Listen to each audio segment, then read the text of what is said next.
My name is Avalon Ruby, and for this week's voice memo, I'm choosing to discuss reverse racism in America and its validity as a real problem for white people.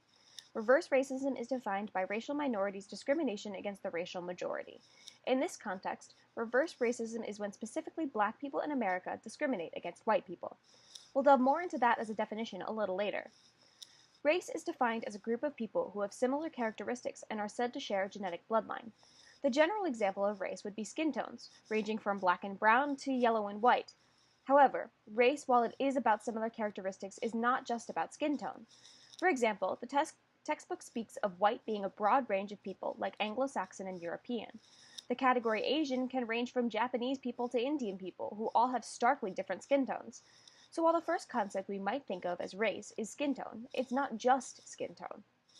Racism is defined as the thought that certain races are unequal in their characteristics. Historically in America, this has been acts of discrimination against black people, such as segregation and slavery. The belief there was that black people were lesser than white majority, and thus were not actually human.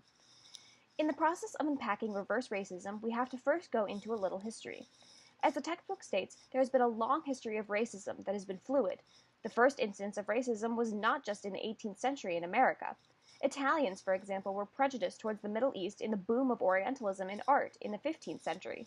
They depicted people of darker skin tones as beasts, raping their women, enacting slavery among their ranks, murdering their own people, and generally just having a bloodlust.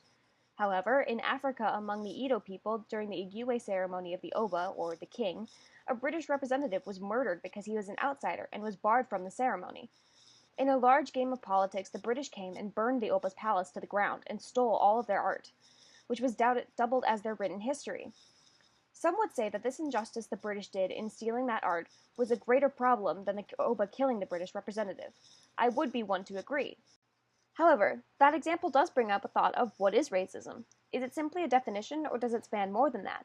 Does our history bar it from happening to European and American people because of their skin color?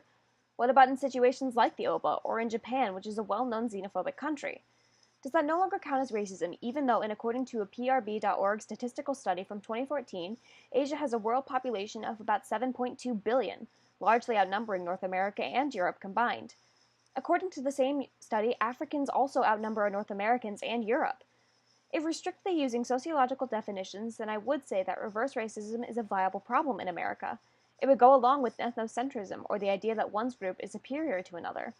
There are many examples of black people on social media threatening white people because they are white, saying things like they want to go out and shoot a white man just because they can. This violence could be deemed as a form of racism if we were just going by the point-blank definition. I would definitely count it as a form of deviant, bordering criminal behavior, as well as harassment.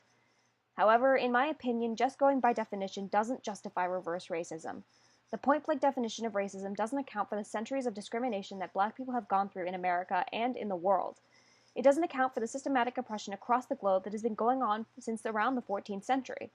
It doesn't account for things like the enslavement of the Congo, the oil drilling and pollution of Nigeria, or the shipment of Africans across the globe to be slaves.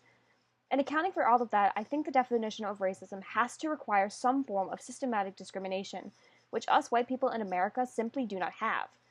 Simply put, white people in America as a whole have not had the pain, injustice, discrimination, and oppression that is required in order for reverse racism to be real against them. That being said, I think it is important to note that white people can be discriminated against. Black people can be prejudiced, and in that regard, skin tone does not justify those actions. But racism requires a long history of much more than bullying to be able to exist against the majority.